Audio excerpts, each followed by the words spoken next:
Welcome to the Unseen Whispers, where the stories linger long after the night fades. Before we dive into tonight's chilling tale, be sure to like this video and subscribe to the channel. Let us know where you're tuning in from and what time it is for you, because some stories feel different in the dead of night. Now, settle in, get comfortable, and let's begin. Story 1, The St. Augustine Curse. Dr. Eleanor Woods, an archaeologist by profession and a historian at heart, had always believed in the quiet reverence of the past. She had dedicated her career to uncovering ancient secrets buried beneath layers of dirt, each excavation unearthing fragments of forgotten worlds.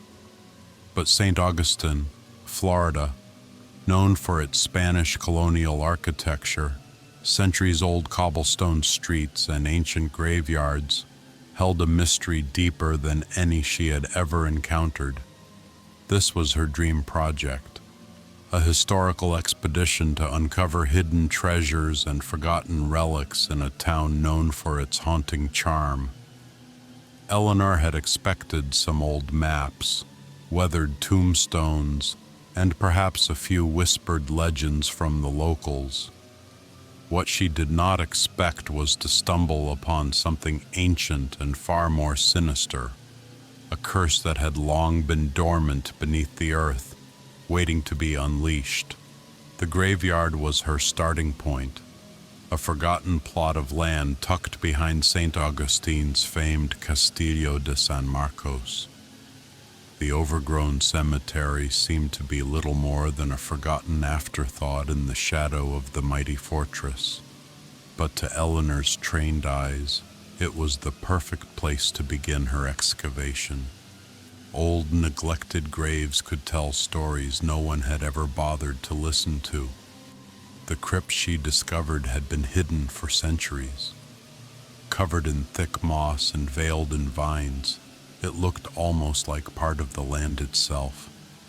No one had recorded its existence, nor had anyone bothered to study the old inscriptions carved into the stone. As she approached the entrance, Eleanor's heart quickened. She could feel a strange pull, as if the crypt were beckoning her to uncover the truth it held. Her team, a small group of graduate students and field archaeologists, worked in silence as she carefully pried away the ancient stone slabs. The air around them grew heavier, cooler, unnaturally so. Eleanor shrugged it off as superstition. After all, it was a humid evening in Florida. But something about the crypt felt different. There was an ominous stillness, like the entire cemetery was holding its breath. "Dr. Woods, are you sure about this?" asked Daniel, a young student who had been working with her for the past 2 months. His voice trembled slightly as he adjusted his glasses and glanced at the tomb's entrance. Eleanor smiled, though her own nerves were beginning to fray. "We're on the cusp of discovering something remarkable, Daniel. You'll see." With the final stone removed, the entrance gaped open before them like the mouth of a forgotten giant, dark and uninviting. A foul, almost metallic odor wafted out from the depths of the crypt, the smell of rot and decay mixed with something far worse, something ancient. Eleanor took a deep breath. "Let's get a light in there." The students held their breath as the flashlight beams cut through the darkness. Inside, they saw the remains of a woman, an intricately carved skeletal figure draped in tattered robes. Her skull was adorned with what appeared to be a ceremonial crown of beads, and in her bony fingers, she clutched an object that seemed both sacred and forbidden, a small vial filled with a dark, viscous liquid. This is incredible," Eleanor murmured, her voice hushed with awe. She reached out instinctively to touch the artifact, but hesitated. knowing that the slightest misstep could destroy this fragile discovery. But curiosity got the better of her. With shaking hands, she carefully lifted the vial from the woman's grasp. As she did, the entire graveyard seemed to shudder. The wind picked up violently, rustling the trees, and the distant sound of church bells rang out, echoing through the cemetery. For a brief moment, Eleanor felt an overwhelming sense of dread wash over her. Dr. Woods? Daniel's voice was shaky now, filled with uncertainty. Eleanor didn't answer immediately. She felt something, an invisible force, rushing around her. The ground beneath her feet seemed to shift, and a low rumble reverberated through the earth. She turned, but the moment she did, the crypt's entrance slammed shut behind her with an unnatural force. "Get us out of here!" Daniel shouted, panic rising in his voice. But it was too late. The curse had been awakened. The night was no longer silent. From the depths of the crypt, a low guttural sound filled the air, a whisper that seemed to rise from the very soil.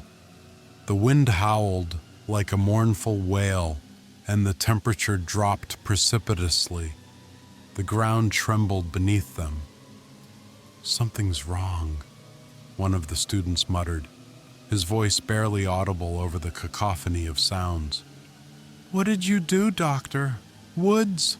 Eleanor's mind raced. She could feel it. The dark force that had been dormant for centuries was now awake, clawing its way to the surface.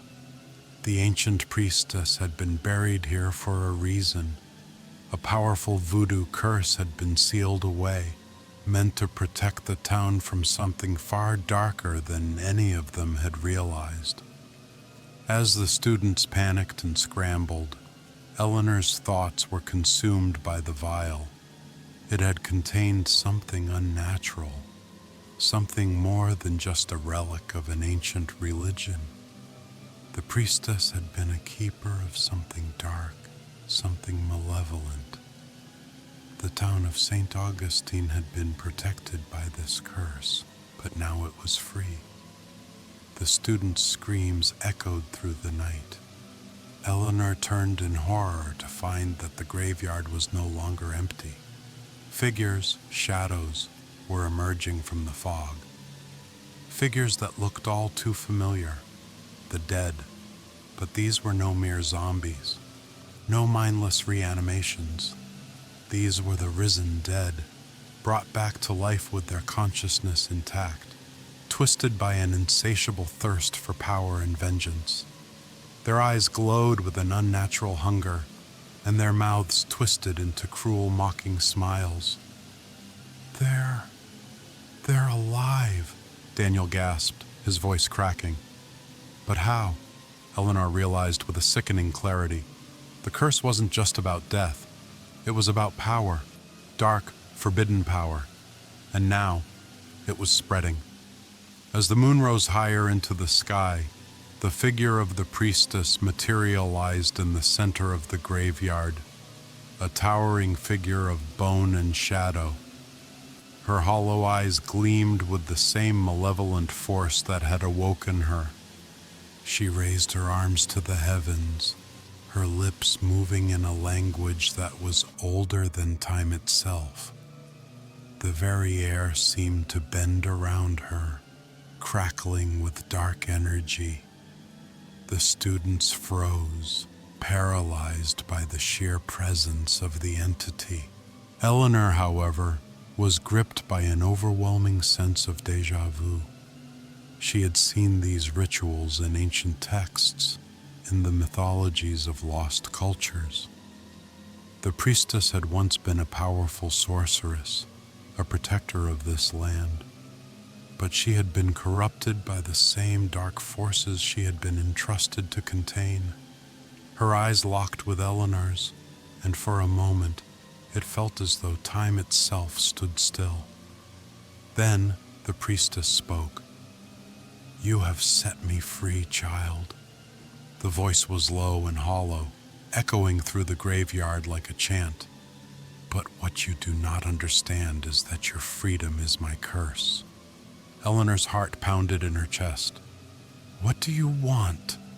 The priestess's lips curled into a grotesque smile. "Power and revenge." With a flick of her hand, the first of the risen dead lunged forward, its hands reaching for Eleanor. She stumbled backward, but before she could react, the ground beneath her cracked open, and the dead began to pour from the earth. Their eyes glowed with the same malevolent fire. But these weren't just the spirits of the dead.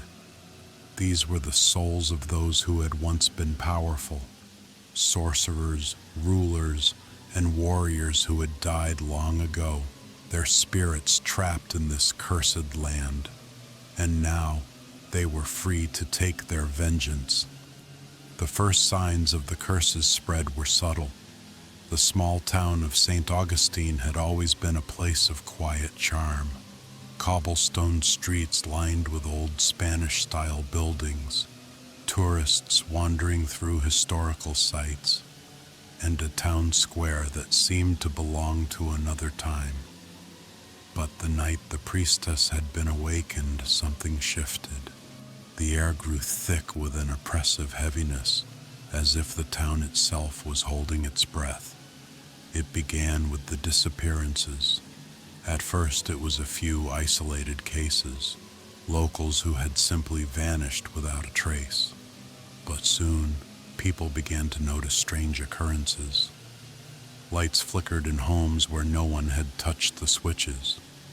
Strange whispers could be heard in the alleys, voices too soft to understand, but carrying an unmistakable tone of malice. Pets went missing. Children were seen standing at the edge of the graveyard, staring into the darkness, their faces pale, as if they had seen something no living soul should ever witness. As the days passed, the situation grew worse. One evening, as Eleanor and her team tried to make sense of the crypt's contents in their makeshift laboratory, they heard the first screams. They were distant at first, barely audible over the sound of the wind, but then they grew louder, more frantic. Eleanor rushed outside with the others, her heart pounding in her chest. What they saw made her blood run cold. A crowd had gathered near the town square, but they weren't the tourists she expected to see. These were locals, many of whom she recognized, standing in a dazed, trance-like state.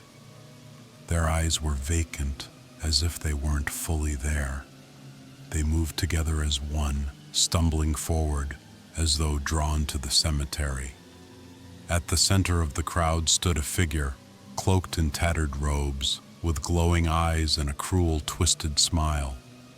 The figure lifted its hands, and in that moment, Eleanor recognized the unmistakable image, the risen dead. These were not the mindless corpses from horror stories. They were people who had once lived and loved, now turned into something else, driven by the curse that Eleanor had unleashed. The priestess had power over the living as well as the dead. The night after the incident in the square, Eleanor couldn't sleep. Her mind was a whirl of conflicting thoughts. The priestess's curse was spreading faster than they could have ever imagined. The town, her town, was slipping into chaos, and Eleanor could feel herself caught in the middle of something ancient and terrifying. She sat in the dim light of her study, the flickering candle casting long shadows on the walls.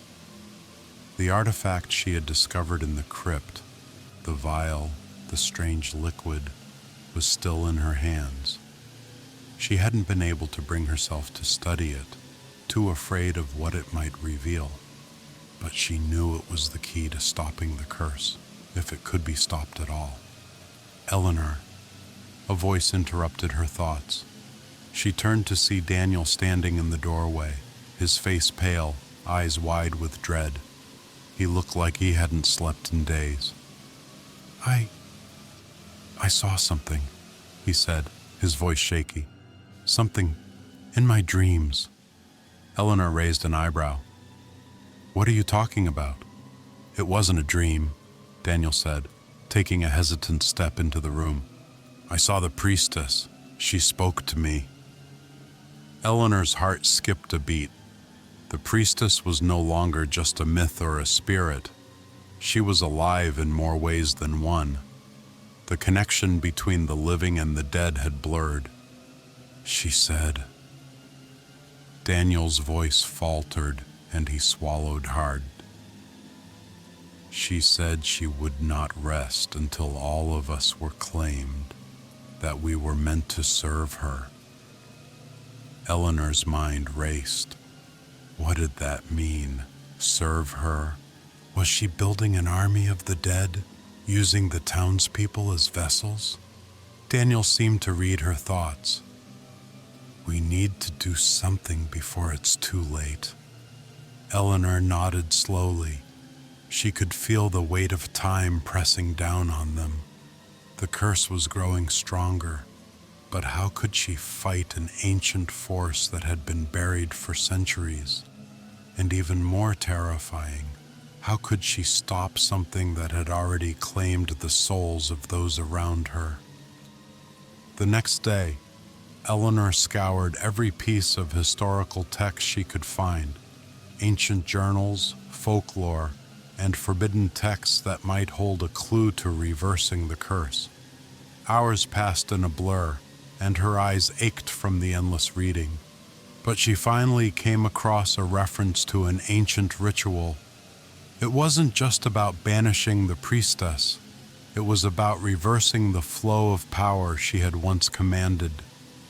The ritual was dangerous, not only for the one who performed it, but for anyone in proximity.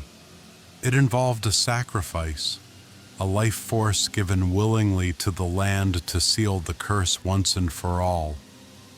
But the cost was high. The ritual would require the participant to become a conduit, to merge with the very essence of the land that had been corrupted. The town, once a place of history and tradition, had been the site of the curse. And Eleanor, despite her terror, realized that she would be the one to perform it. The bloodline connection she had uncovered, the one that linked her to the priestess, was not just a coincidence. She was the key. Eleanor gathered her team, telling them what she had learned. They didn't fully understand, but they could see the determination in her eyes. Daniel looked at her with a mixture of fear and admiration, knowing what she was willing to sacrifice. I'm coming with you, he said. No, Eleanor replied softly, shaking her head. You have your own part to play, Daniel. You need to help stop the others. Keep them away from the graveyard. With no time left to argue, Eleanor set off toward the crypt, the place where it had all begun. As the sun dipped below the horizon, casting long shadows over the town, she felt the pulse of the curse beat beneath the earth. The priestess's power was growing stronger, and Eleanor knew it would soon be too late. The graveyard was silent when Eleanor arrived, but it was not the peace of a resting place. It was the eerie quiet of something waiting. The mist that had surrounded the cemetery now swirled around her ankles, and in the distance, she saw figures moving, shadows of the dead, walking in a procession toward her. The crypt loomed before her, the ground surrounding it split and cracked. The air felt thick with ancient power, and then, from the shadows, she saw her, the priestess, now fully manifested, standing at the heart of the graveyard, her eyes glowing with a terrible light. You've come to end it, the priestess whispered, her voice like a low hiss in the air. But it is already too late. Eleanor took a step forward, clutching the vial she had found earlier. The dark liquid swirled inside, a reminder of the darkness she had unleashed. "I will stop you," Eleanor said, her voice trembling but strong. "I will stop this." The priestess laughed, the sound like the crackling of fire. "You are foolish, child.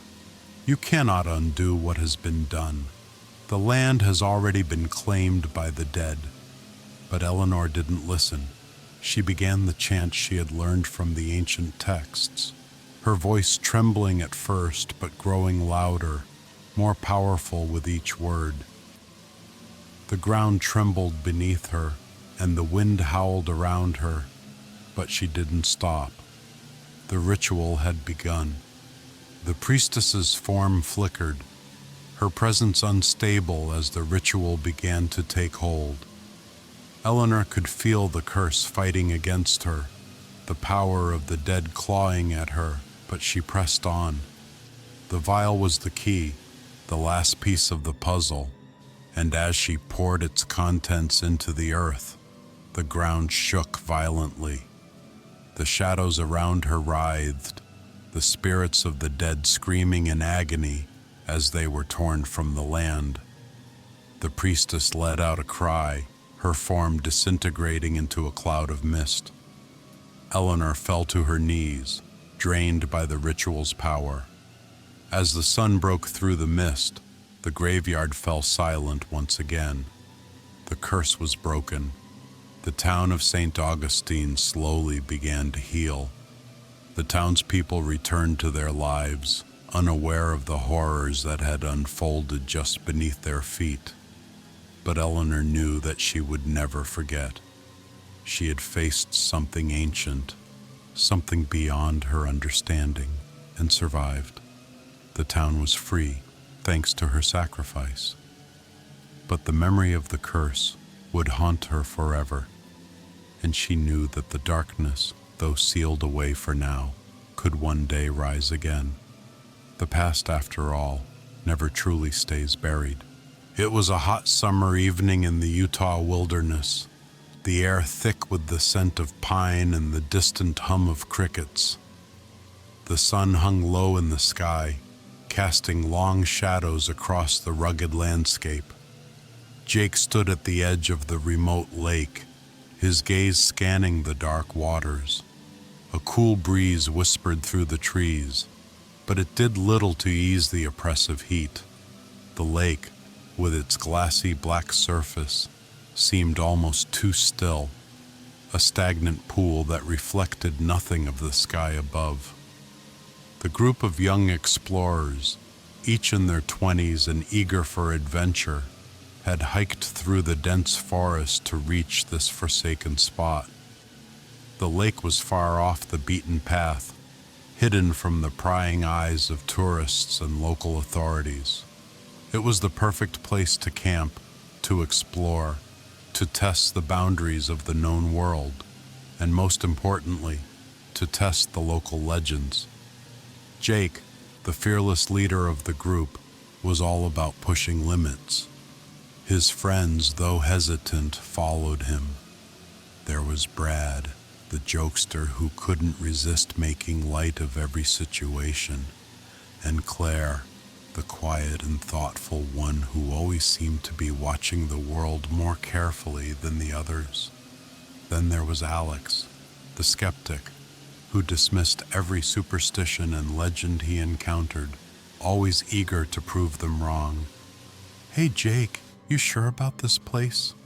Alex asked, glancing nervously at the murky water. I know you like to prove people wrong, but there's something off about this place." Jake smirked. "What? You scared of a little water, Alex? I thought you were the tough one in the group." Alex rolled his eyes. "It's not the water that bothers me. It's the stories. You know, the ones about people drowning after dark, how the lake calls to them." The mention of the local legend seemed to make the group uneasy. It was an old story that had been passed down through generations, a warning about the cursed lake that lay hidden in the depths of the Utah wilderness. The legend said that the lake had claimed the lives of many who dared to swim after dusk. Whispers of a dark force beneath the surface, a vengeful spirit, and the chilling screams that echoed across the water were enough to keep most people away. Jake, however, wasn't one to let an old story stand in the way of adventure. "Come on, guys," he said, clapping his hands together. "Legends are just that, stories. We're here to prove them wrong, right?" Reluctantly, the others agreed. Brad, ever the skeptic, was already taking off his shirt, revealing a well-toned body beneath. "I'll show you it's all just a load of crap." Claire hesitated, staring out at the lake, her brow furrowed in thought. She wasn't entirely convinced that the lake's legend was just superstition, but she had come this far, and backing out now felt like admitting weakness. "Jake, I think you should take this seriously," Claire said softly. "There's something about this place. I can feel it." Jake turned to her, giving her a reassuring grin. "You worry too much. It's just a lake. What's the worst that could happen?" Brad let out a short laugh. "Yeah, maybe a few fish nibble at your toes. Big deal." The group set up camp on the shore of the lake, the fire crackling in the twilight. They roasted marshmallows, told stories, and joked, but as the night deepened, the lake seemed to grow more ominous. The water turned blacker with each passing minute, the stars reflected in its surface like fractured glass. It wasn't until the sun had fully dipped behind the horizon and the first light of the moon began to creep over the mountains that Jake stood up, stretching his arms. "All right, who's ready to go for a swim?" The others exchanged uneasy glances, but none of them wanted to back down now. Alex grinned, looking around at the group. "I'll take a swim. Prove there's nothing to be afraid of." Jake led the way, stripping down to his swim trunks and wading into the cold water. The others followed reluctantly. The temperature of the water sent an icy shock through their bodies, making them shiver despite the heat of the evening air. But it wasn't the cold that unsettled them, it was the stillness. The water was dead silent, no ripples, no movement, not even the sound of insects or creatures that might have lived within it. "You feel that?" Claire whispered, her voice barely audible over the splashing of their feet. "Yeah," Brad said, a nervous laugh in his voice. "It's like the water's alive." The silence hung thick around them, broken only by the distant howls of coyotes and the soft rustle of the trees. But then, as they swam farther from shore, something strange happened. The temperature of the water dropped even further, the cold seeping into their bones, and the water itself seemed to grow heavier, pulling them down. "Whoa, what's going on?" Alex said, his voice tight. "The water's freezing. It wasn't like this earlier." Jake laughed it off, though there was a nervous edge to his voice now. "It's just the time of night. The lake gets colder after dark. We're fine." But then they heard it, a scream. It was distant at first, faint and barely perceptible beneath the surface. But it was a scream nonetheless, a woman's voice, high-pitched and full of terror. The sound sent chills racing down their spines. Brad stopped swimming, his eyes wide with disbelief. "What the hell was that?" he whispered. Claire's face had gone pale. "Did you hear that?" Jake frowned, shaking his head. "It's just the wind. Another scream, louder this time, more desperate. It seemed to come from beneath them, as if the very water was alive and crying out for help. The lake felt wrong, like it was pulling them down, drawing them into its depths.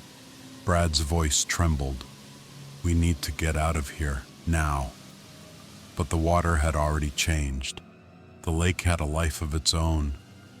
The deeper they swam, the more it seemed to pull them down, an unseen force working against them. It was as though the lake itself was holding them captive. "Swim to the shore!" Jake yelled, panic rising in his chest. But the lake wouldn't let them go. It kept tugging, its cold embrace growing tighter with each passing second. Desperation began to set in. The moon hung low in the sky, casting a ghostly pallor over the dark water. The air had turned still, eerily quiet, save for the distant sound of the water lapping against the shore. The group struggled to move against the current, but it was no use. It felt as if the water itself had become a living entity, pulling them deeper, urging them to stay. "What the hell is happening?"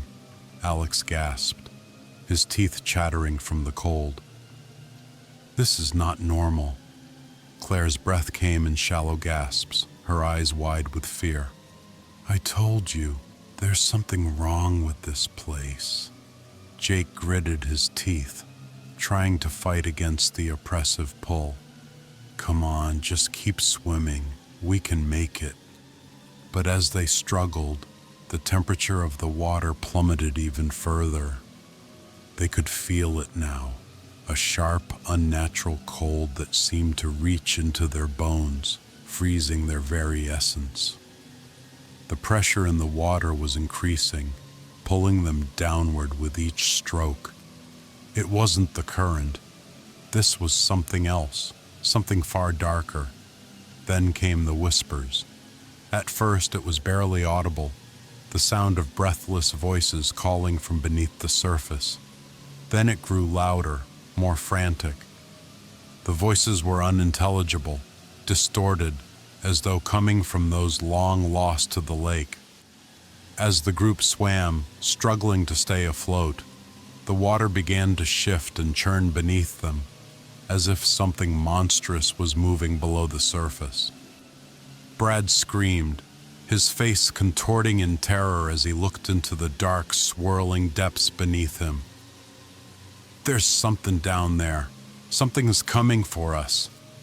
The water churned violently beneath them, each wave pushing them deeper into its cold embrace. It was as if the lake was alive, its very being lurching and writhing in a way that defied logic, a monstrous entity pulling them toward its depths. Brad was the first to panic. "Help, I can't." His words were drowned out by the deafening roar of the water as it surged upward, sweeping him under before anyone could reach him. "Brad!" Jake screamed, but it was no use. His voice was swallowed by the gurgling blackness. Claire's eyes were wide with terror. "We have to help him! We can't just leave him!" But before she could make a move, a sharp, icy current seized her, dragging her sideways. "Claire, no!" Alex cried, reaching out in desperation, but the water was relentless. She disappeared beneath the surface with a horrified gasp, her body vanishing into the cold abyss. Jake and Alex were now alone in the lake, the horror of the situation settling over them like a thick, suffocating fog. Jake's heart hammered in his chest. "We can't stay here," he said, his voice low and frantic. "We have to get to shore, now." But as they swam, it became clear that the shore was farther away than they had ever imagined. The lake wasn't just a body of water, it was a trap. Each stroke they took only seemed to draw them further in, deeper into the heart of the lake. It was as if the very land around them had swallowed them whole, and there was no escape. "Jake," Alex said, his voice shaky, What if it's true? What if the legends aren't just stories? The words hit Jake like a punch to the gut. The legends, the ancient warnings about the lake, had seemed like nothing more than ghost stories told around campfires. But now, as the lake gripped them with an unnatural force, those tales took on a terrifying new weight. The lake was alive. It was feeding on their fear, drawing them closer, deeper, pulling them into its clutches. "I don't know," Jake said, trying to hold on to any semblance of control. "But we can't give up now. We just need to make it to shore." The water was cold, the coldest they had ever felt, and the deeper they swam, the more oppressive the temperature became. It was as if the lake itself was trying to freeze them, to stop them from escaping. And then the whispers came. At first, it was a soft sound, like a distant murmur, almost like the wind. But as Jake and Alex swam, the voices grew louder, clearer. They were coming from beneath the water, from the depths of the lake, and they weren't just whispers. They were calls, wails of desperation and sorrow. "Help us! Help us!" The voices were faint, but their sorrowful pleas sent chills down Jake's spine. "What the hell is that?" Alex gasped, his eyes darting around frantically. "I don't know," Jake muttered, his muscles burning with the effort to keep swimming. "But we need to keep going." As they swam, the water around them began to change. It was no longer the smooth, glass-like surface they had first encountered. It was now churning, dark waves crashing against them, pulling them under. Something was beneath them, something far more powerful than they had ever imagined. And then, with a horrifying lurch, the water seemed to open up beneath Jake. He felt something wrap around his leg, cold, unyielding like fingers made of ice. He gasped, trying to break free, but it tightened, pulling him deeper, pulling him toward the bottom. "Jake!" Alex screamed, but Jake couldn't reply. His chest was tight, and the pressure around his leg was unbearable. He kicked and thrashed, but the grip was unrelenting. In the chaos, Jake's head plunged beneath the surface. The water was dark and suffocating, and as his lungs screamed for air, the whispers grew louder. He could hear them now, voices from the past, voices of the drowned. "Help us. They dragged us down. We are the lake." The words were unintelligible at first, like a jumbled chorus of the lost, but then something terrible became clear. "We are the lake." The realization hit him like a physical blow. The lake wasn't just some cursed body of water. It was an entity, a force. And it had been feeding on the souls of those who drowned within its depths, pulling them into its endless void, transforming them into something else, something far darker. The grip on his leg tightened, and Jake's vision blurred as he was pulled deeper, further into the dark unknown. He could feel the cold seeping into his bones, freezing his very essence. "Jake!" Alex shouted, his voice panicked. "Don't give up." With everything he had left, Jake pushed off the lake's cold grip, kicking his legs hard against the water. The force pulling him under released for a moment, and he surged back to the surface, gasping for air. "I'm not going to make it," Jake thought, the realization seeping into his mind like the cold water itself. Alex, who had been struggling with the lake's pull as well, finally broke through the waves. His face was pale, his eyes wide with fear, but there was still a spark of determination in them. "We need to get out of here," Jake said, his voice hoarse. "Now." But as they struggled to swim, Something more terrifying than anything they could have imagined happened. From the depths of the lake, figures began to emerge. Pale, waterlogged figures with hollow eyes, their skin slick with the black water of the lake. They moved like shadows, rising from the depths as if the lake itself had birthed them. Brad, Claire, they were both there, their faces twisted in silent screams, their bodies distorted, not quite human anymore. They were like the lake's servants, lost souls bound to it, feeding it with their own torment. The figures reached for Jake and Alex, their arms outstretched, their fingers like long, bony claws. "No!"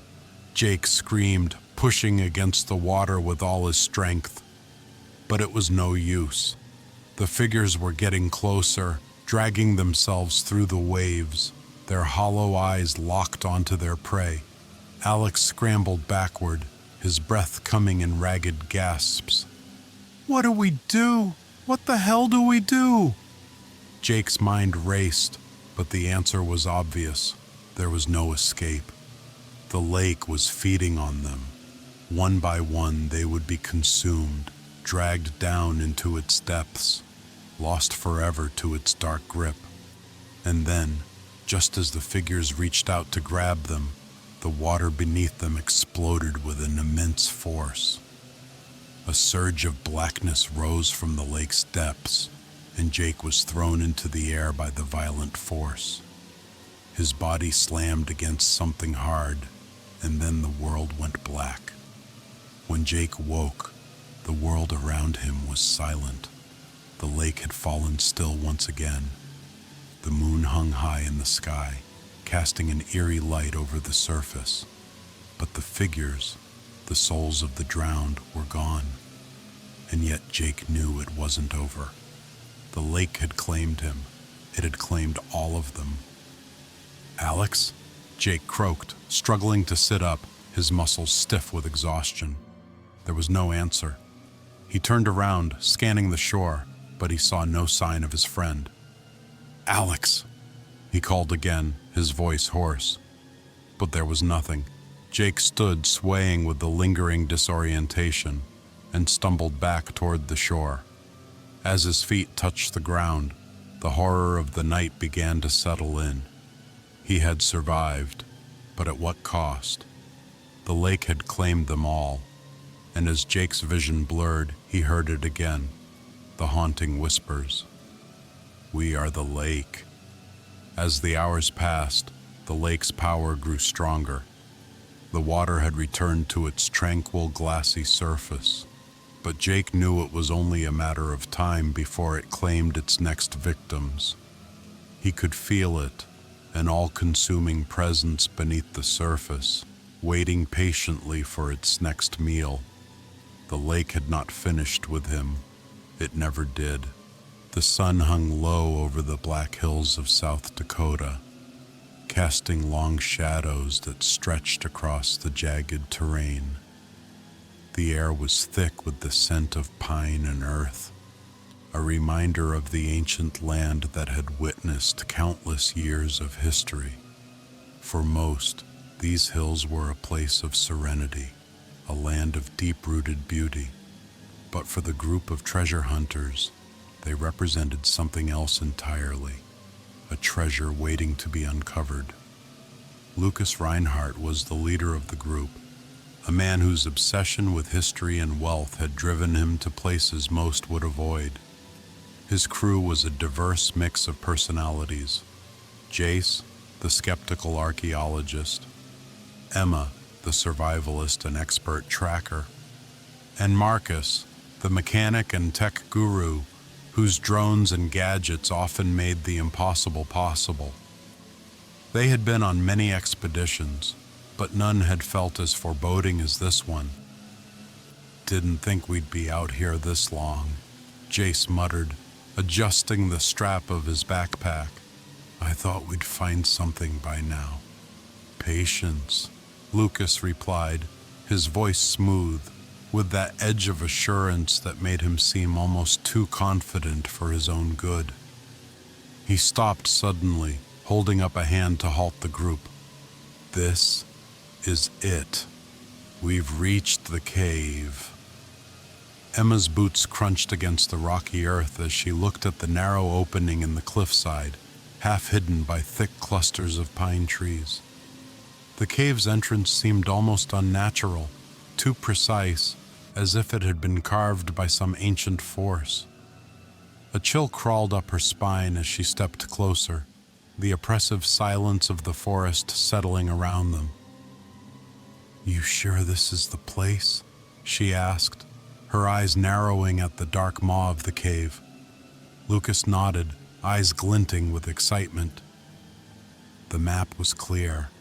This is where the artifact is hidden. It's ancient, a relic of the Sioux tribe that was lost long ago. The legend says it has powers beyond our comprehension. "Great. Power," Jace muttered under his breath. "Just what we need." Ignoring the skeptic, Lucas motioned for Marcus to set up the equipment. "Let's get inside. We're not here for a history lesson." The group moved cautiously toward the cave. Inside, the air was cold and damp, a stark contrast to the warm sun outside. Their flashlights cut through the thick darkness, revealing walls adorned with strange symbols and faded paintings, ancient tales of battles fought and spirits revered. The deeper they ventured, the heavier the atmosphere grew, as if the very stones themselves were watching. Finally, at the heart of the cave they found it, a stone pedestal shrouded in shadows, upon which rested a small, intricately carved object. It was unlike anything any of them had seen before, an artifact that pulsed with an otherworldly energy. The relic was a small figurine, crafted from bone and obsidian, with the shape of a warrior frozen mid-stride. Its eyes, hollow yet fierce, seemed to stare into their very souls. Jace took a step back, shaking his head. "I don't know, Lucas. Something feels wrong here." "Don't be paranoid," Lucas dismissed, reaching out to touch the artifact. "This is it. This is what we came for." The moment his fingers brushed the smooth surface, a low guttural rumble echoed through the cave, and the temperature dropped, the air growing thick with an unnatural heaviness. Emma's instincts flared. "We need to get out of here, now!" But it was too late. The ground beneath their feet trembled, and the cave seemed to groan in protest.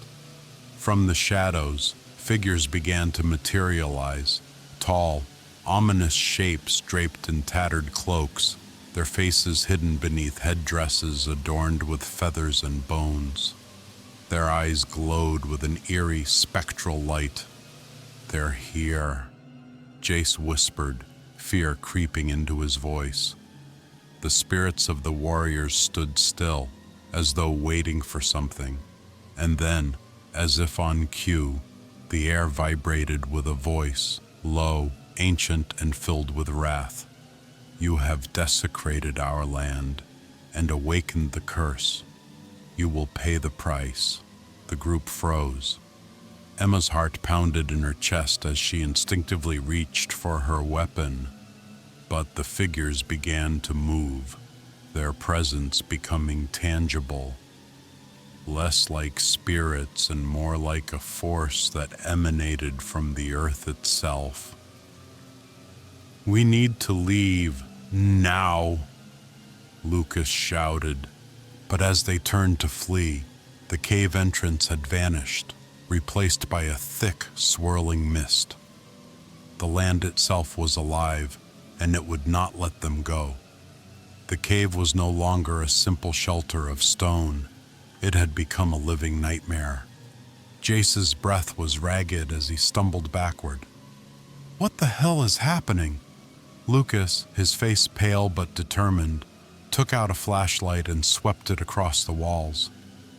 "It's the curse, the artifact. It triggered something." He turned to Emma, his voice trembling. The warriors, they're not just spirits. They're bound to the land, and we're trespassers. Emma gripped her rifle tighter, her mind racing. She had seen death in many forms, but this was something else. We need to find a way out now. The land's not just haunted, it's alive. Marcus, who had been fumbling with his drone equipment, looked up in panic. The tech's not working. It's like the cave is blocking everything. The mist thickened, swirling around their legs, and the ghostly warriors advanced with deliberate slowness. Their forms were less human now, distorted by the curse. The air was alive with a low, menacing hum, as if the very earth beneath them was beginning to stir, pulling them deeper into the trap. Stay close, Lucas ordered, his eyes wild with fear now, but still trying to maintain control. We can't let them separate us. We need to get the artifact back where we found it, or we're all dead. Emma's stomach twisted with dread. She glanced back at the figures slowly closing in on them, their eyes unblinking, their movement eerily synchronized. She could feel the weight of their gaze on her, pressing against her chest like a vice. Suddenly, one of the warriors moved faster than the others, his skeletal hand reaching toward Marcus. Marcus! Emma screamed. The figure's hand passed right through Marcus's body, and his eyes bulged in terror. He screamed, an unnatural gurgling sound, as his body began to shake violently. The warrior's face was inches from his, its empty eyes boring into his soul. With a sickening crack, Marcus's body crumpled to the floor. The warrior faded back into the shadows, leaving behind only the echo of Marcus's agonized cries. No! Jace shouted, rushing forward to help, but it was too late. Marcus was gone, lost to whatever dark force controlled the land. And then, from the mist, came a voice. A voice not from the warriors, but from the land itself. You cannot escape. The air inside the cave was thick with the lingering stench of death, and the sound of Marcus's final scream echoed in Emma's ears, reverberating like a warning. She stood frozen for a heartbeat, the weight of their situation crashing down on her. Her mind screamed for action, but her legs felt like stone. She had seen people die before, on the field, in the wilds, but this was different. The figure that had taken Marcus wasn't a ghost. It was something far worse, something from the earth itself, and it had claimed him like a predator with no mercy. Get a grip, Lucas barked, his voice cutting through her fog of fear. We need to move, now. Jace grabbed her arm and pulled her along, but Emma hesitated. She glanced back at the spot where Marcus had fallen. His body was still, lifeless, an eerie calm now replacing the panic in his eyes. Come on. Lucas's voice broke through again, more desperate this time. We have to get out of here before he could finish, the ground beneath them trembled. A rumble that didn't sound natural, as if the land was angry, alive even. It was as if the black hills themselves were turning against them, and the walls of the cave were closing in. Jace turned to Lucas, his face pale. This is it, isn't it? The curse, the artifact. It wasn't just some trinket. It was a warning. Lucas's breath was shallow as he nodded, his eyes wild with panic. We should have never come here. This place, this land. It's not just a home for spirits. It's the heart of something far older. We've disturbed something that was never meant to be disturbed. Emma glanced over her shoulder again. The warriors, those phantom shapes, were gone. but the sense of dread had only deepened. The shadows seemed to stretch toward them now, curling like fingers, as though the cave itself was alive and hungry for more. "Where's the exit?" Jace demanded. "Where's the way out?" Emma scanned the darkness, her heart pounding. "There!" "The tunnel's opening is just ahead. Let's move." They ran. No time for caution, no time for careful steps. The walls seemed to shift as they moved, the cave's interior warping, twisting, as if it were a living organism that didn't want them to leave. Emma's breath came in ragged gasps, but she pushed herself harder, her instincts kicking in. The ground beneath their feet suddenly gave way with a sharp crack, and Emma felt herself lurch forward, nearly losing her balance. She looked down to see a yawning chasm splitting the floor in front of them, an abyss that swallowed the light from their flashlights in an instant. "Shit!" Jace cursed. "We're trapped!" Lucas's voice was barely audible above the roar of panic. "There has to be another way. Keep moving." Without warning, the sound of footsteps, heavy, deliberate, echoed through the tunnel, growing closer. Emma's heart clenched. It wasn't just the spirits anymore. Whatever hunted them was more than a phantom. It was a force, an ancient wrath, bound to the earth. One of the warriors appeared at the edge of the abyss, its face now visible, skin stretched tight over bone, eyes glowing with a fire that burned with the rage of centuries. The figure pointed directly at them, and from its mouth came a single word: "Return it." "Where?" Lucas shouted, his voice hoarse with terror. "Where do we return it?" The warrior's lips twisted into something that could have been a grin or a sneer. "Only where it belongs." Jace's eyes darted to the artifact still clutched in Lucas's hand, the bone and obsidian figurine still pulsing with dark energy. "You have it!" Jace shouted. "That's why we're being hunted. It has to be returned to the altar, where it was originally found. We're being led deeper into this cave, but we can't just walk away. We need to find it." Emma's pulse quickened. "Then let's go, before they—" A horrible screeching sound interrupted her, the walls of the cave cracking open like the sound of a dying beast. The ground beneath them groaned, the very earth shuddering, as if waking from a deep slumber. The warriors moved in, and more appeared, suddenly filling the narrow passage with their towering, oppressive forms.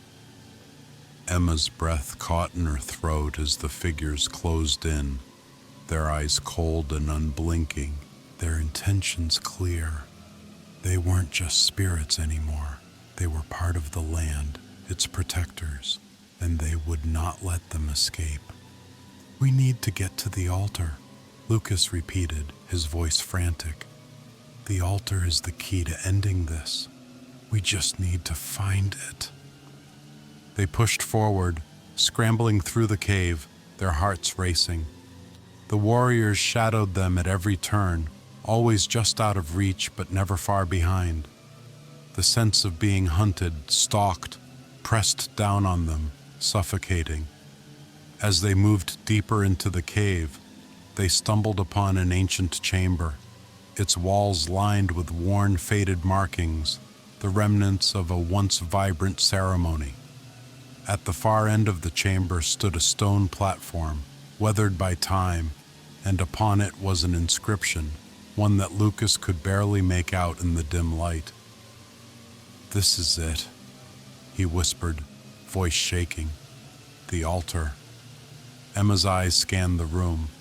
The air was thick with a suffocating energy, and the warriors were closing in again, their forms becoming more defined, more solid. She could feel the weight of the curse pressing on her, threatening to crush her under its oppressive force. We need to return the artifact now, Jace cried, his voice a tremor. But Lucas hesitated.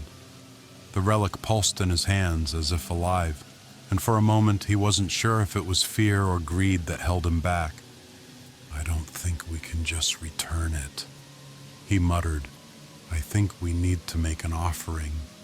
Before Emma or Jace could protest, the cave itself seemed to tremble violently, the walls cracking as something dark rushed toward them, faster than any of them could run.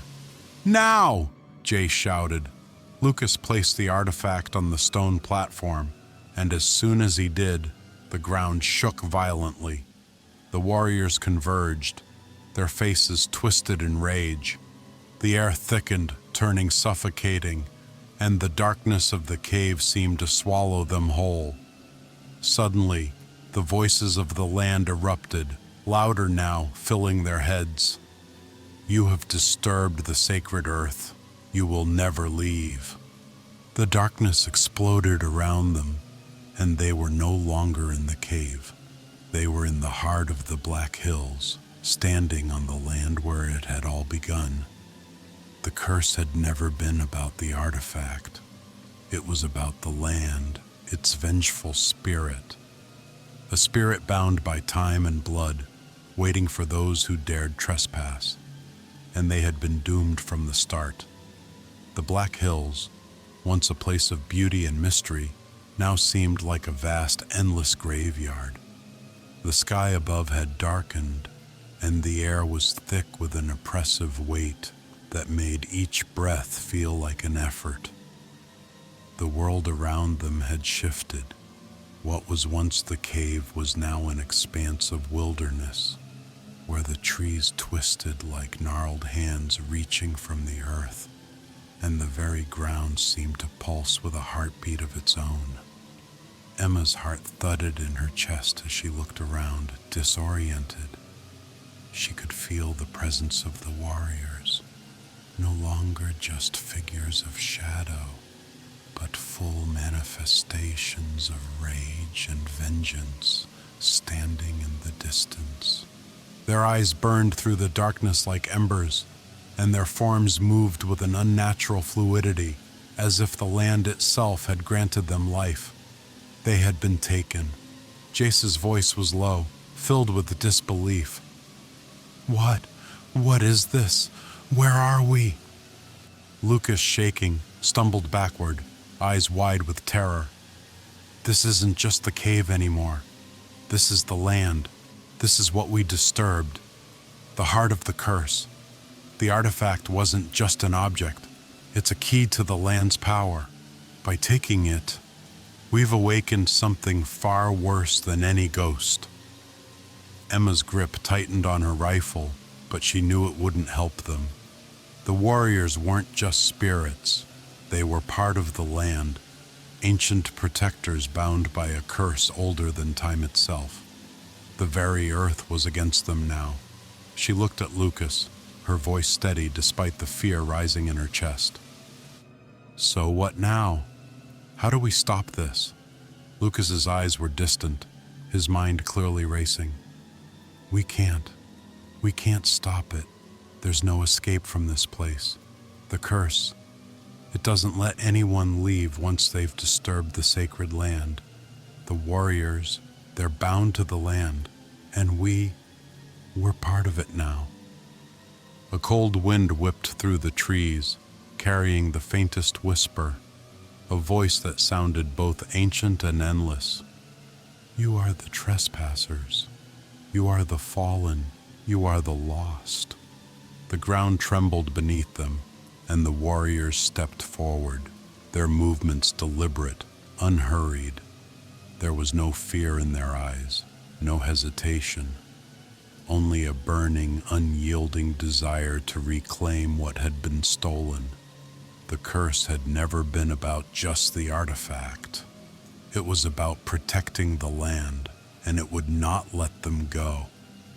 Jace turned to run, but before he could take a single step, one of the warriors moved with a speed that defied logic, blocking his path. The figure's hand shot out, grabbing him by the throat with an inhuman strength. Jace gasped for breath, his legs kicking in the air, but the warrior's grip tightened.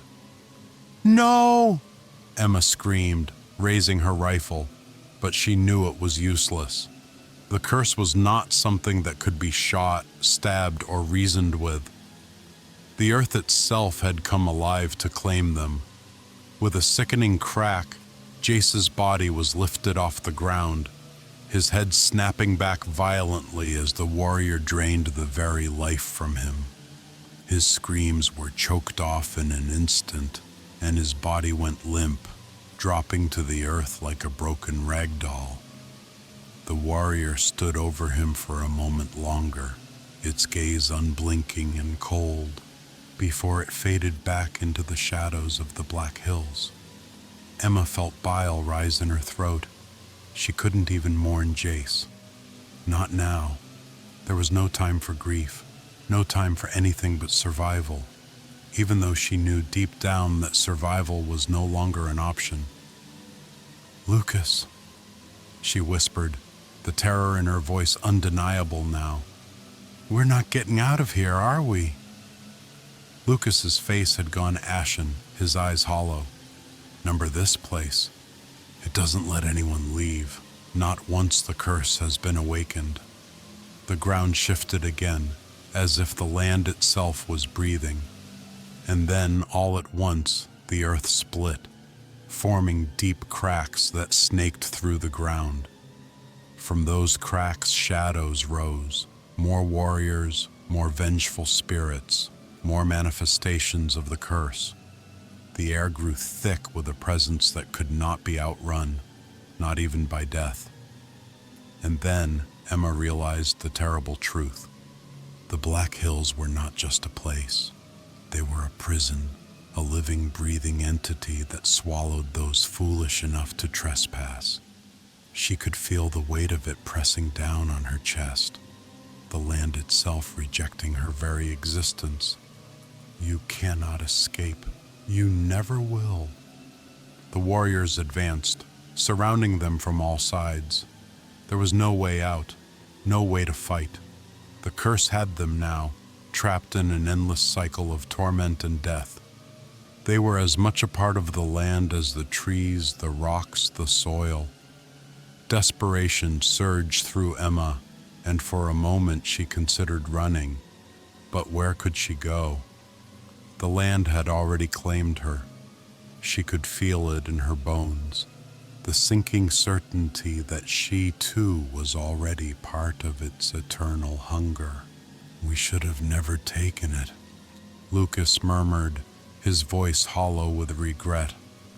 "I thought I could control it, that I could make it ours, but it was always the land's.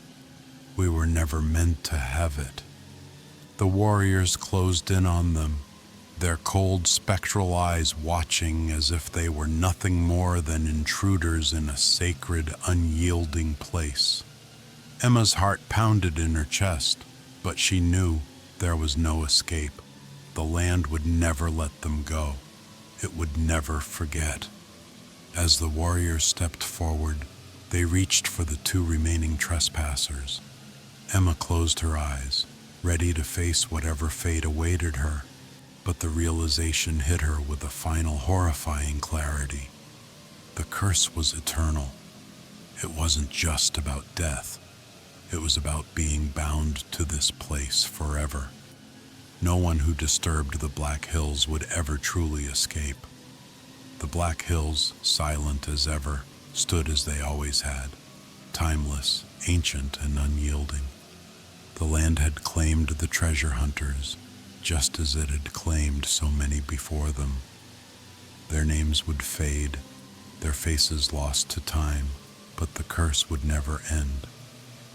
The warriors, protectors of the land, would always be there, waiting for the next to trespass, to disturb the sacred earth, and to take what was never meant to be taken. The wind howled through the trees, and the shadows in the hills seemed to grow darker, as though they were alive, waiting. And somewhere, deep within the heart of the Black Hills, the artifact rested, pulsing softly, waiting for the next foolish soul to awaken its power. The curse would never let them go. It was not just a haunting, it was a promise, a warning. Salem, Massachusetts, had always held a strange allure. Its cobblestone streets, narrow alleys, and colonial-era buildings seemed to whisper the secrets of a past steeped in blood. To most, Salem was defined by its infamous witch trials of 1692, but Dr. Evelyn Hayes, a researcher with a specialty in dark history and ancient rituals, knew there was much more to this town's story. On a crisp autumn morning, Dr. Hayes stood in the town's old archives, her fingers brushing against the brittle leather covers of ancient books. A faint smell of mildew and dust filled the air as she carefully pulled out a box labeled simply, "Unpublished Writings, 17th Century." Her heart raced with anticipation. She had been tracking down obscure historical accounts for months. Rumors of an ancient satanic ritual gone wrong, a ritual that, according to folklore, had tied the spirits of children to the land of Salem, trapped in torment for centuries. The journals were not well known, their existence kept secret by those who had once sought to bury the horrors of Salem's darker past.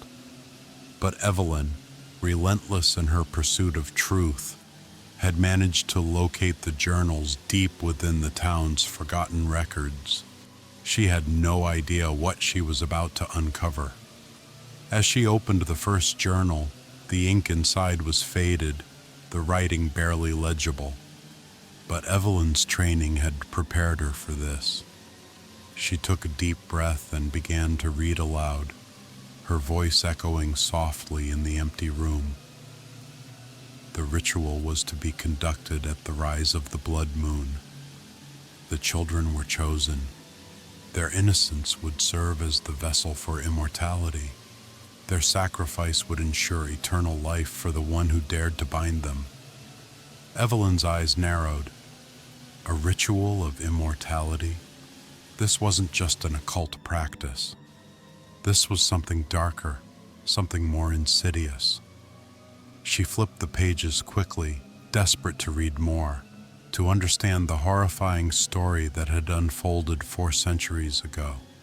The journal continued, but the ritual failed. The souls of the children were bound, trapped in the realm between life and death.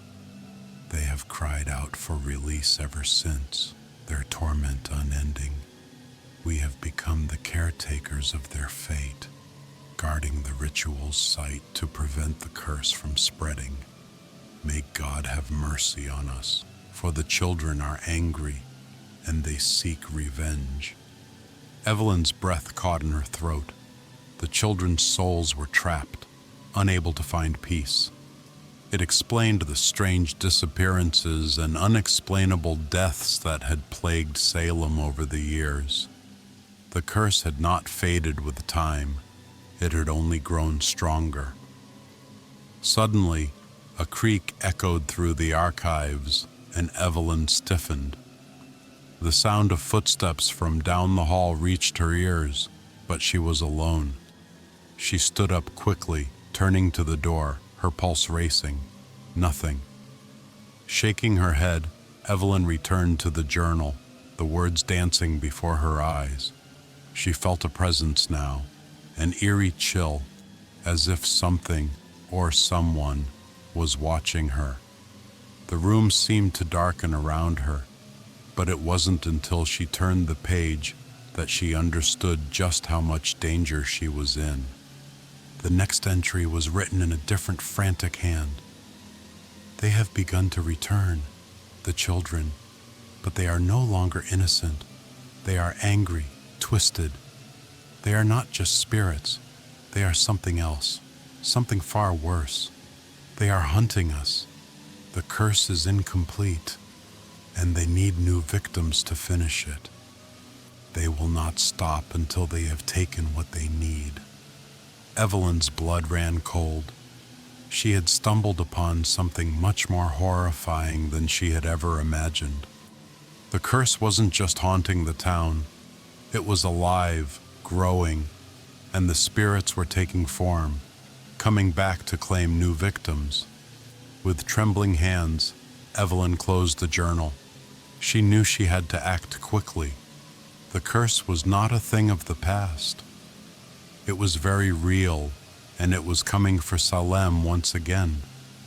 The night after Evelyn's discovery, the town of Salem seemed to fall into an uneasy silence. The crisp air carried with it a sense of foreboding, and the streets felt emptier than usual. Though the town was known for its eerie reputation, tonight it felt different. Evelyn, determined to get to the bottom of what she had learned, stood by the window of her apartment, staring out at the street below. The shadows seemed to stretch unnaturally, casting long, haunting figures on the ground. The town was on the verge of something terrible. She could feel it in her bones. The sound of a door slamming open interrupted her thoughts, followed by a scream. She rushed to the window to see a woman running down the street, her eyes wide with terror. The woman was babbling incoherently, pointing to the alleyway behind her. Evelyn's heart skipped a beat as she saw nothing in the alley, a stretch of darkness, an empty void. Then the woman dropped to her knees, clutching her head in pain, her body convulsing violently. With a final haunting scream, she collapsed into the street, her eyes wide open but staring at nothing. Evelyn's breath caught in her throat. This wasn't just some random act of madness. The curse was beginning to take hold again. But why now? What had triggered it? Her phone buzzed, breaking the trance-like state she had fallen into. It was a message from her colleague, Professor Arthur Grayson. Evelyn, I've been following your research. I think I've found something. Meet me at the old cemetery tonight. I've discovered something you need to see. Evelyn hesitated for a moment, then grabbed her coat and rushed out the door. There was no time to waste. The curse had returned, and it was only a matter of time before it claimed more victims. The cemetery was as quiet as the rest of Salem that night, eerily still. The wind rustled through the leaves, but it was as though the world was holding its breath. Evelyn's footsteps echoed on the cracked stone path as she made her way to the old chapel in the center of the cemetery. Professor Grayson stood at the entrance, his expression grave. His normally composed demeanor was shaken, his hands trembling slightly as he held a piece of old parchment. "I think we've found the final piece," he said, his voice low. "I've been going through the old records you found, Evelyn. There's something more to these children, something you're not seeing." Evelyn raised an eyebrow. "What do you mean?" Grayson handed her the parchment. It was a map, and at the center of it was the cemetery itself, specifically a plot near the chapel where they stood. "It's not just a burial site," Grayson continued, his voice tense. "This is where the ritual was meant to finish. The children, well, they never truly left. Their souls are bound to this very place. They're not just seeking revenge. They are trying to complete the ritual, and they need one final sacrifice to do it." Evelyn's pulse quickened. Who do they need?" Grayson's eyes narrowed. "That's the terrifying part. The leader of the spirits, the one controlling them, isn't some forgotten ghost. It's a living child." The realization hit her like a punch to the gut. "A child? You mean one of the children who were sacrificed?" No, Grayson replied, his voice tense. One who has been hiding in plain sight. Evelyn's mind raced as she studied the map Professor Grayson had handed her. The cemetery, long thought to be a quiet, forgotten place, was now at the center of something far darker than anyone could have imagined. A living child. The idea chilled her to the bone. How could a child, one that was presumably part of the failed ritual 400 years ago, still be alive? And yet it made a terrible sort of sense. If the ritual had gone wrong, if the children's souls had been trapped, then the leader, the one who had orchestrated their torment, must be someone who had endured centuries of suffering. Grayson's voice cut through her thoughts. The child, Evelyn. They've been hiding in plain sight, living amongst us, blending in with the town. The curse makes it impossible for anyone to see them for what they truly are until it's too late. Evelyn's heart pounded as she processed the horrifying implications. The children, the spirits, they've been manipulating people in Salem for centuries, influencing events. But why wait until now? What triggered them? Grayson's face was pale. That's what we need to figure out. I've been researching the last entry in the journals you found, and there's something in there that didn't make sense before. The ritual didn't fail completely. It just wasn't finished. There's one final step. The child, the leader, must sacrifice someone to complete the ritual and fully release their power. It's why the deaths have been increasing. They need to finish what was started. The wind howled through the cemetery, as if urging them to leave. Evelyn stood still, her mind racing, her pulse pounding in her ears. She glanced at Grayson, whose face looked as though he'd seen the darkest corners of history. Do you know who the child is? Evelyn whispered, a sense of urgency growing in her chest. Grayson shook his head. Not yet, but I've been following the pattern of the deaths. The child's presence is always near. Each victim, each soul taken, brings them one step closer to completing the ritual. And the key is here, in this cemetery. Whoever controls this place controls the curse. Evelyn's eyes narrowed. Then we need to stop them before it's too late. Suddenly a sound broke the silence, soft footsteps approaching from behind. Evelyn spun around, her breath catching in her throat. A child stood there, no older than 10, dressed in a dark, tattered coat. His face was pale, his eyes a startling shade of gray. Too old for someone so young, but impossibly innocent. The child smiled, and it was a smile that sent a chill running down Evelyn's spine. There was something unnatural about him, something wrong. He didn't belong here. Grayson froze, his eyes widening in recognition. No, it can't be. The child tilted his head, his smile widening. You've been looking for me, he said, his voice far too old for his face, laced with an unsettling malice. And now, I've found you. Evelyn felt a wave of dread wash over her. This was it, the living child, the leader of the cursed spirits.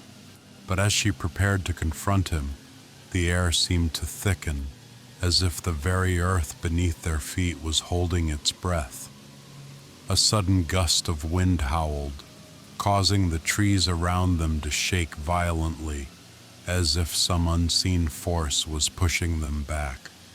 From the shadows of the cemetery, figures began to emerge, ghostly skeletal children, their eyes hollow and lifeless, their mouths contorted in silent screams. They circled the child, like moths to a flame.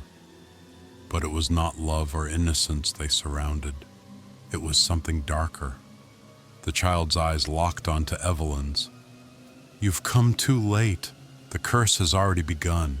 You cannot stop it."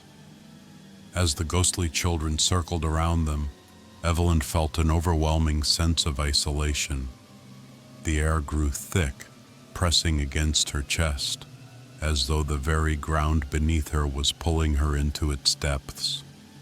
The figures of the children, pale and skeletal, drifted through the cemetery like wisps of smoke, their vacant eyes locked onto her, their whispers filling the air with incomprehensible voices.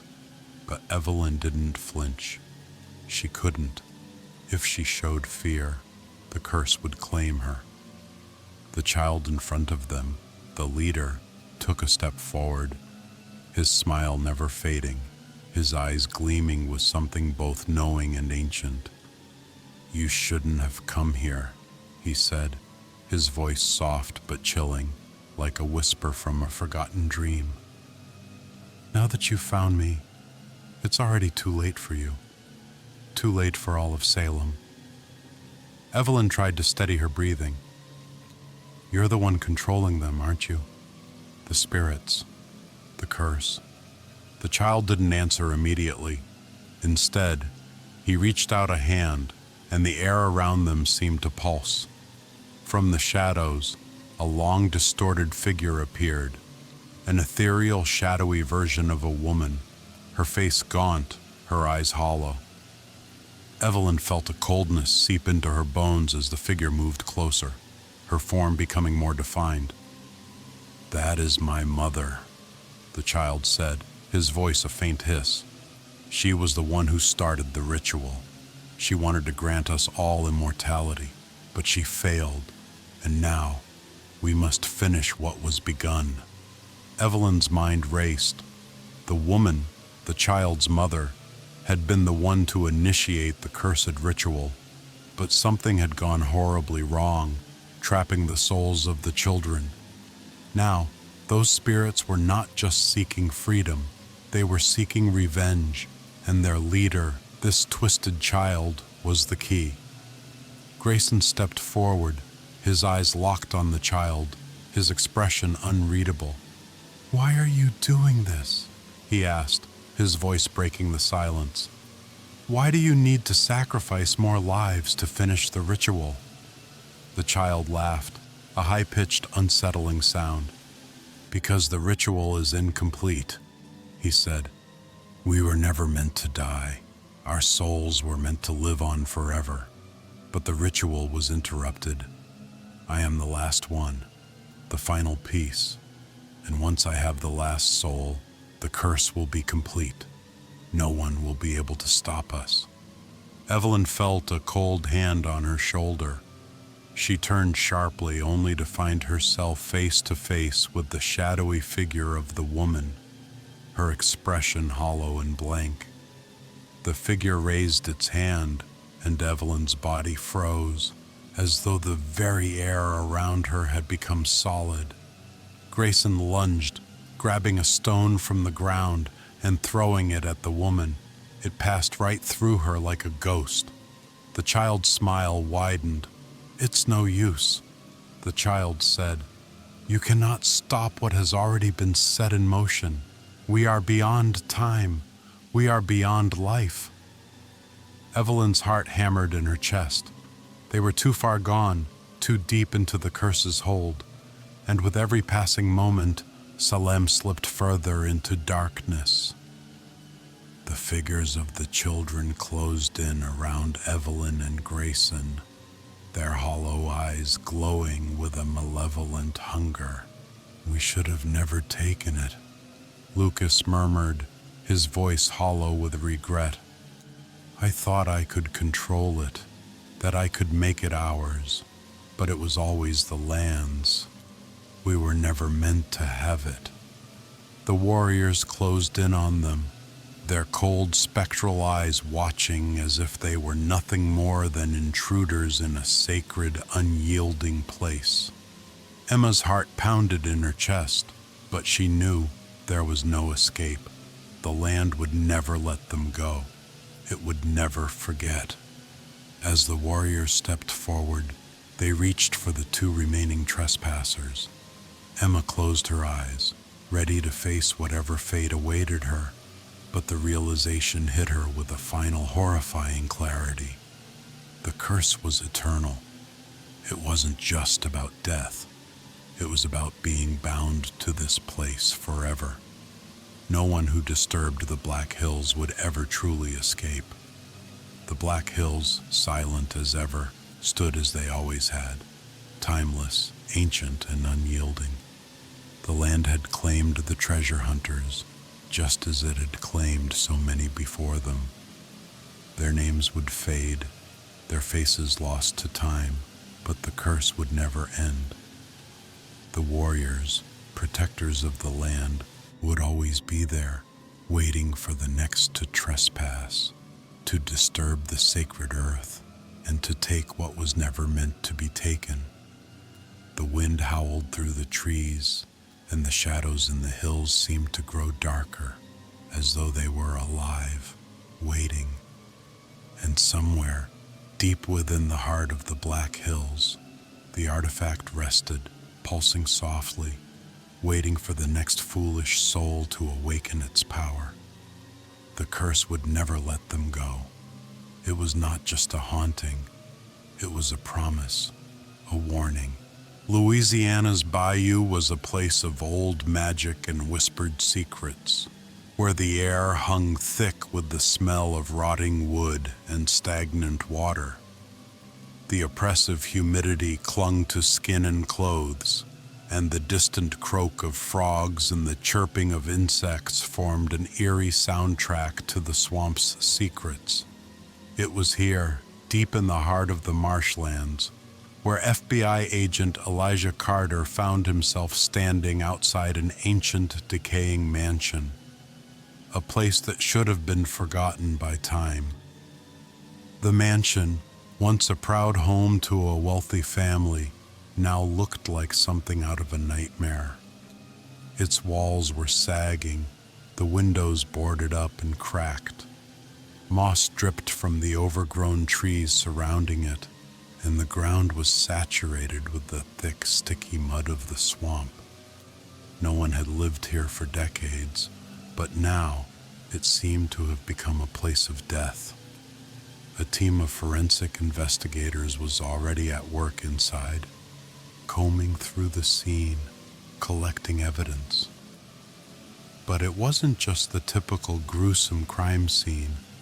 Elijah knew something was terribly wrong when he'd been called to the case. The bodies of several missing persons had been discovered here, their mutilated remains scattered throughout the decaying mansion like trophies, each victim showing signs of violent, butcher-like wounds. Elijah looked at the house, a dark knot of dread twisting in his stomach. The mansion wasn't just old. It was alive in a way that sent chills through his bones. There was a heaviness in the air, a sense of foreboding that lingered like smoke, clinging to everything. "You're the new guy, Carter?" A voice interrupted his thoughts, and Elijah turned to see a tall, broad-shouldered man approaching. Special Agent Marcus Cole, the lead investigator for the case, extended a hand in greeting. His face was hardened, eyes sharp with experience. "I've heard things about this place," Elijah said, his voice low. Cole's lips thinned into a tight line. "You're not the first agent to feel that way." He gave the mansion one last wary look before turning back to Elijah. "We've already found 4 bodies inside, all of them brutally murdered. No sign of struggle, just precise, clean cuts, almost like they were butchered. The knife used is missing. We've got our hands full." Elijah nodded, feeling a pang of unease. "This doesn't feel like a regular murder case. You know that, right?" Cole gave him a sidelong glance. "Believe me, Carter, you're not the only one who feels that way. But we have no choice but to keep going forward. We don't have answers yet. Not any that make sense." A chill ran down Elijah's spine. "What's the cause of death?" "Multiple stab wounds," Cole replied grimly. "But here's the strange part. The wounds were all made by the same weapon, a knife, a butcher's knife by the looks of it. But there's something else, something off about the way they were killed." Elijah felt a shiver creep up his neck. "What do you mean?" Cole's gaze turned serious, his jaw set. "There's an old legend around these parts about a cursed knife, said to have been forged by a butcher, some kind of pact with a demon. The knife was never supposed to be used again after the butcher went missing." Elijah's brow furrowed. "A cursed knife? Are we talking about an urban legend?" Cole shook his head, his eyes narrowing as he stared at the mansion. "Not an urban legend, Carter. I've seen enough to know that whatever is going on here, it's more than just some sick individual. This knife, whatever it is, feeds on souls. It's like it's alive, and it makes its victims suffer before it claims them." Before Elijah could respond, Cole motioned toward the entrance of the mansion. "Let's go inside. You'll see for yourself." The interior of the mansion was even more unsettling than its exterior. The floors creaked under their weight, the wooden beams groaning like the house itself was trying to speak. A heavy scent of decay lingered in the air, mingling with the faint smell of something metallic. Blood, perhaps? Elijah could feel the oppressive atmosphere close in on him as he stepped further into the mansion, his boots echoing against the hollow walls. The forensic team was already working, their faces grim as they cataloged the evidence. Elijah's eyes immediately fell on the bodies that had been laid out on the floor, 4 of them, each showing signs of gruesome surgical wounds. The cuts were deep, precise, as the victims had been sliced open with brutal expertise, but there was no indication of struggle. No defensive wounds, no blood splattered on the walls, just the clean, horrifying marks of the butcher's work. Elijah's eyes shifted from the bodies to the surrounding area. The walls of the mansion seemed to shift with each passing second. Old portraits hung crookedly on the walls, their frames warped and fading. The rooms twisted at odd angles as though the house itself was contorting, bending in on itself. It felt like the very walls were closing in, and with each breath, the air grew heavier. A part of him wanted to leave, but then his eyes fell on something else, a strange symbol carved into the wooden floorboards of the room. The carving was crude, barely legible, but it seemed to pulse with a malevolent energy that made the hairs on the back of his neck stand on end. It was like nothing he'd ever seen before, an old, distorted rune, a mark of something ancient. "What's this?" Elijah asked, crouching down to inspect it. One of the forensic agents, a woman named Jessica, approached. "It's a demonic symbol. It's said to be a sign of a pact, a ritual, something to summon a dark force." "A demon?" Elijah echoed, raising an eyebrow. Jessica nodded, her face pale. "Yeah. According to the reports, this mansion was built by a butcher named Gregory Carrington. He was known for his brutal methods. It's said that he made a deal with a demon for power, and that knife he used was the result of that pact." Elijah stood, his mind racing. "So, you think the murders were committed by the spirit of the butcher, or maybe some sick ritual? I don't know, but whatever is going on here, it's bad." Jessica's voice dropped, her eyes flicking nervously to the shadows. "This house is not just a house, it's something more. As Elijah continued to examine the room, he felt an odd compulsion. His gaze was drawn to the center of the room, where an empty space on the floor seemed almost too perfect, as though something had been moved. A sudden realization struck him: the butcher's knife. "Do we have any idea where the knife is?" Elijah asked, his voice sharp. "It's missing," Cole answered from the doorway, his tone grim. "But we've got a team looking for it." Elijah nodded, his thoughts swirling. The legend seemed impossible, but there was no denying that something malevolent had taken root here, something that had been left to fester in the darkness of this decaying mansion. Whatever the knife was, whether it was truly cursed or something far worse, Elijah could feel its presence in the air, suffocating and inescapable. He needed to find it before it claimed more victims. The investigation into the mansion's dark history unearthed secrets that made Elijah's stomach churn. He learned that Gregory Carrington, the butcher, had not only been a master of his craft, but a man obsessed with death and power. Legend spoke of his unholy practices, of his pact with a demon that granted him unearthly strength and the ability to carve meat with deadly precision. But Carrington's story didn't end there. It was said that the butcher had forged the cursed knife, a blade that was not just an instrument of death, but a vessel of souls. Each life it took made it sharper, more deadly. Carrington's rampage had lasted for years, until one day he had simply vanished, leaving behind only the knife and the mansion that had been his home. The knife, though, was never meant to be forgotten. It had remained dormant, hidden in the shadows of the mansion, waiting for someone foolish enough to awaken it. Elijah's investigation took a dark turn as the team ventured deeper into the mansion's lower levels. The house itself seemed to warp and twist, its corridors becoming labyrinthine, with doors that opened into walls and rooms that didn't exist on any map. It was as if the mansion itself had a will, and that will was to keep them trapped. Then they found it.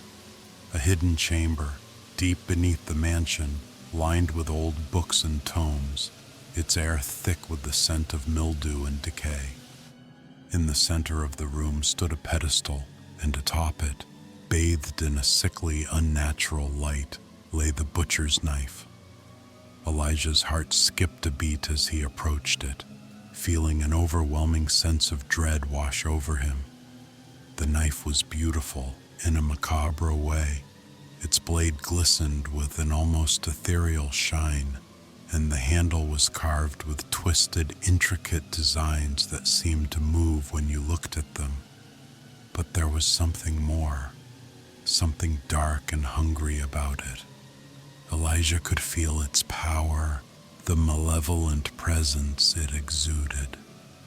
As his fingers brushed the handle, he felt it, the cold, clammy grasp of something far older than the house, far older than the knife itself. It was watching him,